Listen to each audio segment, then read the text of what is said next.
يقول حذيفة واختم، حذيفة بن اليمان، حذيفة كان امين السر حق النبي، لكن وش ائتمنه عليه الرسول ما تدرون؟ ائتمنه على احاديث الفتنة، كل شيء بيصير في الارض علم بحذيفة. قال يا حذيفة اسمع مني، واذا مت قل ذلك للناس. لذلك تجدون في البخاري وفي مسلم في كل كتب الحديث اغلب من يروي احاديث الفتن هو حذيفة. قال فلما مات النبي عليه الصلاة والسلام وفي خلافة عمر جمعنا عمر وقال يا حذيفة حدثنا بما كان يستأمنك رسول الله عن الفتن في آخر الزمان. يقول فقلت له فتنة الرجل في بيته، فتنة الرجل في أهله، عندنا فتن تفتنك حرمتك، يفتنك ولدك، يفتنك المال والبنون، وذكر الله إنما أموالكم وأولادكم فتنة.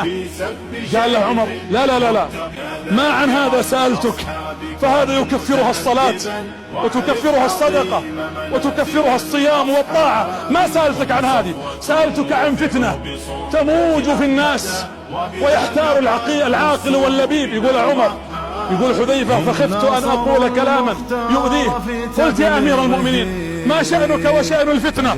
يعني وش تبغى بالفتنة؟ أنت تموت قبلها. شلون تموت قبلها؟ يقول عمر رضي الله عنه فالتفت إليه قلت ماذا قلت؟ قلت يا أمير المؤمنين ما شأنك وشأن الفتنة؟ إن بينك وبينها بابا مسدودا. عمر وقع جالس في القصر، يعني في بيت الخلافة أقصد، فوقف قال مسدودا، ثم جلس يبكي. الصحابة ما يفهموا ايش الباب، إلا ما فهموا. قال بابا مسدودا. قال اسألك بالله يا حذيفة أيفتح الباب أم يكسر الباب؟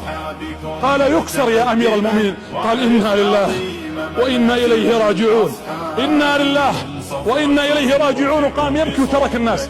قالوا الناس يا حذيفة وش الباب وش الفتن؟ احنا ما فهمنا شيء. قال إن الباب هو عمر رضي الله عنه، يكسر يعني يقتل، وإذا قتل عمر جاءت الفتنة على الأمة. يعني كأن حذيفة يقول تأتيكم الفتنة مثل السيل وتدخل عليكم من بعد مقتل عمر. وصدق رضي الله عنه، بل صدق الصادق المصدوق. ورموهم بسباب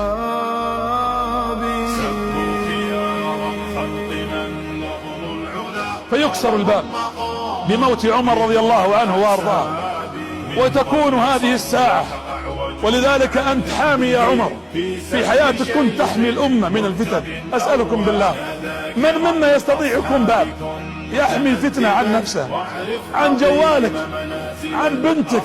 أقول للشباب اللي يعاكسون البنات اتق الله في ابنة رباها أبوها 20 سنة وأكثر من ذلك عفة وطهرا. المختار في تبليغه فجزاهم الرحمن خير ثم تكسر باب فتنة على هذه المسكينة وعلى هذا البيت بنزعة شيطانية وتجرؤوا